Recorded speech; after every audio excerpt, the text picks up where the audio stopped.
Hello, my friends. Thank you so much for taking a moment from your New Year's Day to join me for our first Tea with Limina. I'm super excited about the offering. I have my mug of herbal tea here because one of the things that I'm trying to do is have a little bit less coffee in my days in the new year, but I'll talk a little bit more about what I think about New Year's resolutions and how we can cross the threshold of this new year with some intention, if that is what is right for you and for your heart and your mind and your spirit these days. So, first, Happy New Year. It seems so unbelievable that we are already at 2025, and I welcome these opportunities to pause for a moment and reflect on last year and think about who I want to be in the coming year. I've written on the Limina blog, and I shared in my teasers about Tea with Limina, that I have never been a huge fan of New Year's resolutions, possibly because I seem to set myself up for failure every single time I make a resolution.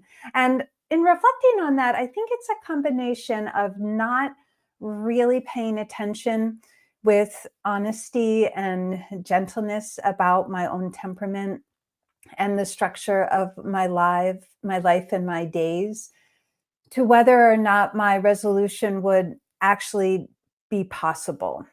For example, in many, many years, I've made resolutions about doing more yoga because I always feel better. And I'll say, I'm going to post something on my refrigerator that says, you always feel better when you do yoga. But the reality is, I've never been the kind of person who wants to leave the house and, get dressed, leave the house, go to a yoga studio, as much as I really appreciate the excellent teachers in studios that I've been to over the years. That hurdle of putting on appropriate yoga clothes and getting out the door has always meant that within a week or maybe 10 days, I dropped that resolution. I've, in recent years, found Yoga with Adrienne on YouTube. And if you have not discovered the amazing community that she has cultivated there, those free yoga videos have helped me to develop a little bit more of a yoga practice, because I paid attention to what was realistic for my life, for my schedule, and for my temperament. I'm just not a gym or a yoga studio kind of person. So instead of focusing on big goals that I promptly drop, I've been reading and listening to a lot of James Clear's work. He wrote this amazing book, Atomic Habits. And in Atomic Habits, he really encourages us to think about who we want to be as humans as we move into any new time in our life. There's no magic about the new year, although there is something nice about the fresh start of turning the calendar page. But in paying attention to who we want to be, it takes a little bit of the pressure off of the goals that we might want to set. So I really appreciate this particular quote, that you do not rise to the level of your goals, you fall to the level of your systems. So this helps me also take the pressure off of myself and not always feeling like a failure when it comes to resolutions, or feeling that I don't have the discipline or I don't have the willpower. It's none of that. And I really encourage you all to be gentle with yourself. That's not what this is about. It's about really paying careful attention to your temperament and to the systems of your life as you think about who you want to be, rather than trying to put these big goals or even small goals on you and attempting to live up to them. So the title Atomic Habits is so powerful because it brings our attention to the teeny tiny, the atoms, the small things in our lives that can really be leveraged to help us live who we want to be in the coming year. When I was in my PhD program years and years and years ago, I was studying ethics. And so as we think about how do we cultivate our characters as human beings, Aristotle says something similar to this. This quote is from Lao Tzu, that when we think about those ideas, those beliefs, those thoughts that float through our system, we have to be so careful about what we let our brains chew on, gnaw on, and especially what we vocalize. So even me saying, "Oh, I'm a failure about New Year's resolutions," that's probably not the most positive way I could be talking about it, but it is kind of the reality. So there you go. So anyway, Latsu encourages us to watch our thoughts because those are inevitably what come out in our words, to watch our words because they get expressed in our actions. As our actions pile up, they become our habits. As our habits gain more and more traction in our life, they shape our character. And I think this last step might be a little extreme for me, that our character becomes our destiny.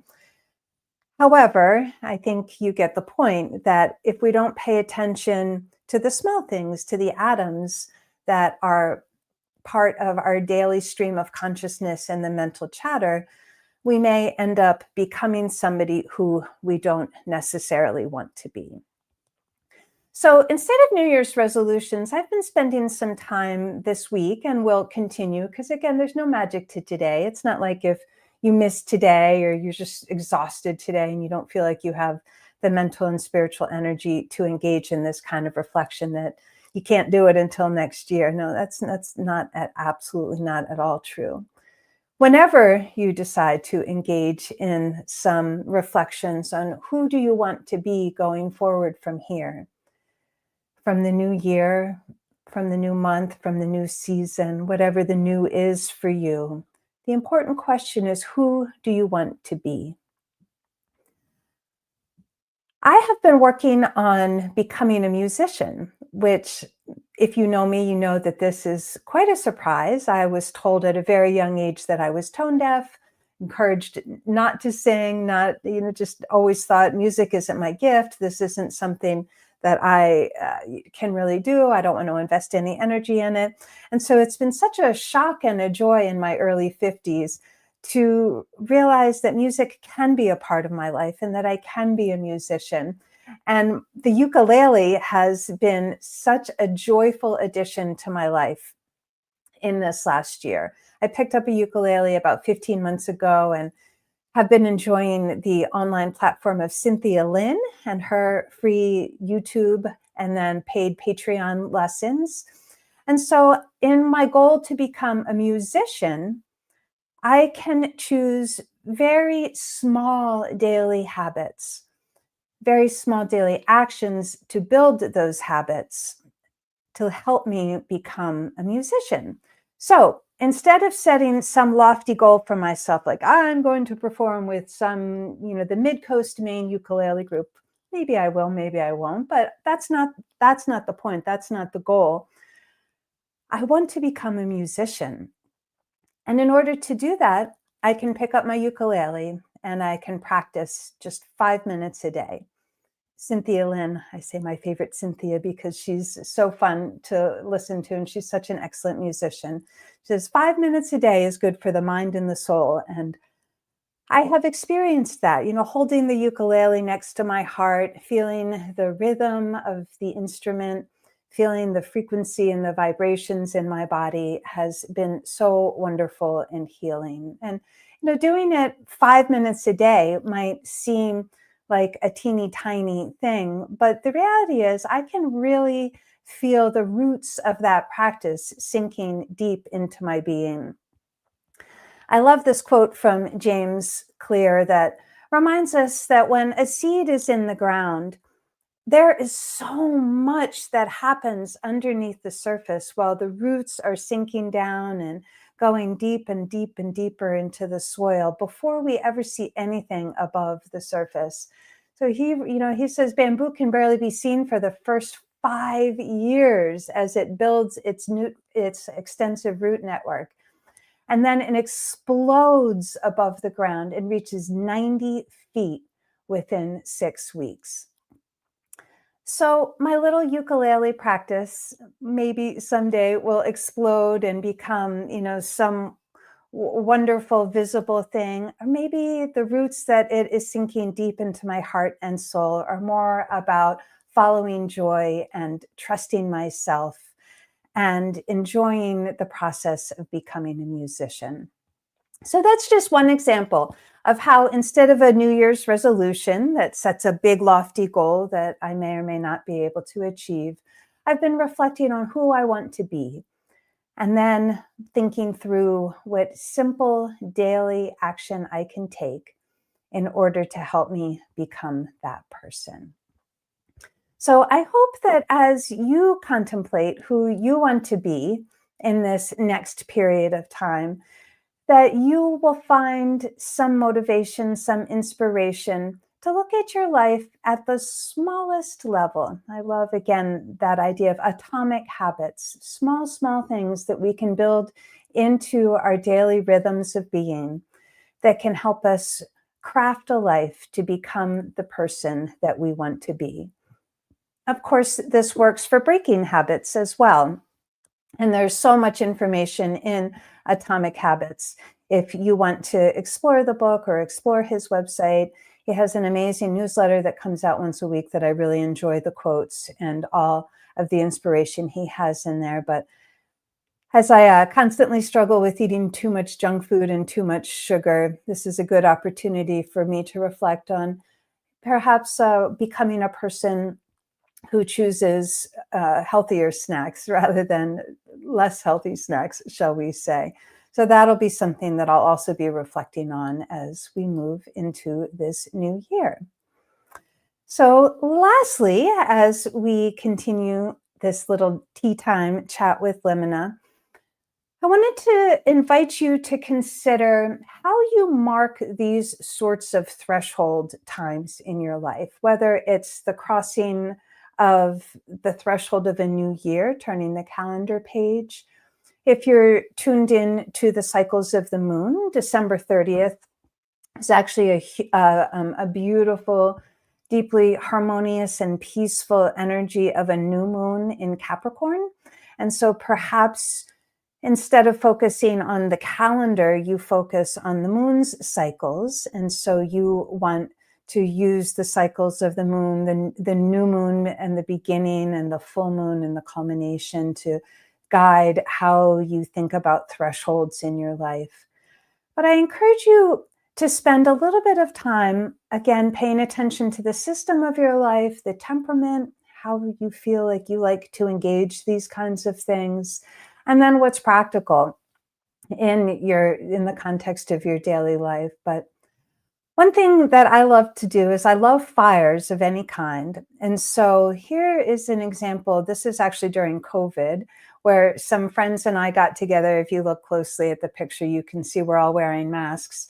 But we got together and we burned our calendars. Now, for some of you who like to save calendars for years and years and years, this wouldn't necessarily be the right ritual to mark the crossing of the threshold of this new year. But it can be a feeling of liberation, of a fresh start, especially if this particular year of 2024 was painful for you in any way. It can give a sense of lifting up the prayers, allowing the smoke to be like a prayer to the divine, where you are surrendering anything that happened in that year, where you are celebrating whatever it is that was joyful and holy and good and true for you. Perhaps inwardly asking for forgiveness if there are any things that you regret. So there can be all sorts of lovely ways that you can frame the burning of a calendar if you happen to still have paper calendars around. I mostly use online calendars, and so it can also be helpful just to print a one-page 2024 calendar. Spend some time letting your mind wander through the months and remembering what happened during that time, and then just burning that single piece of paper. So that is one possibility of a ritual that you can use to mark this new year. Another one, and I love this, learned this meditation from Dr. Joe Dispenza, is to literally walk into the new year, or walk into a new phase, the new moon phase, a new month, a new season. But as you purposefully take yourself for a walk, to look out towards the horizon and cast your imagination towards what you want to walk towards. This works nicely with the imagining of who do you want to be in the coming year. So if I imagine myself going out for a walk and I see myself as a musician, you can spend time literally walking towards your new self, however it is that you would like to be in 2025. You can also imagine what you would like to leave behind. If there's an emotional pattern that's been troubling to you, if you've been particularly reactive around a particular issue, especially here in the United States, as we're in the liminal time between the presidential election and the inauguration, I know the anxiety of many people is growing as we approach Inauguration Day. So if you want to walk away from particular emotional patterns to really contemplate, okay, who do I want to be as an engaged citizen in the United States without feeling like my mental health is compromised in this coming year? And then finally, I don't know if you keep a journal. I love writing my morning pages. And again, on the Limina blog, I have written about this before.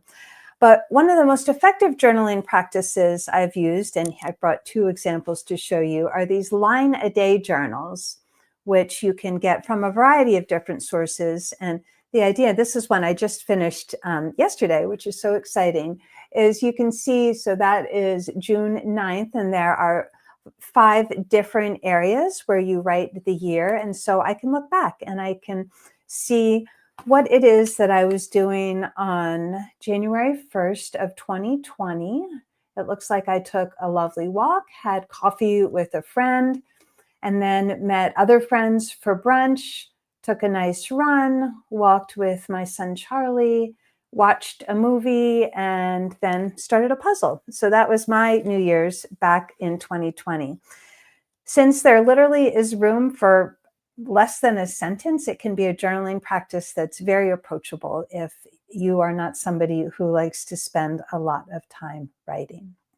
So anyway, thank you so much for joining me for Tea with Limina. It's been so much fun to share some thoughts and reflections with you, and we'll look forward to seeing you back here the first Wednesday of the month at 1 p.m. Many, many blessings to you, my friends, in this coming year. Whoever it is that you decide that you want to be, may you find the courage and the inspiration to make any changes to the small habits and the thoughts that filter through your mind so that you can feel most fully your authentic and true self in this coming year. Lots of love and blessings to you.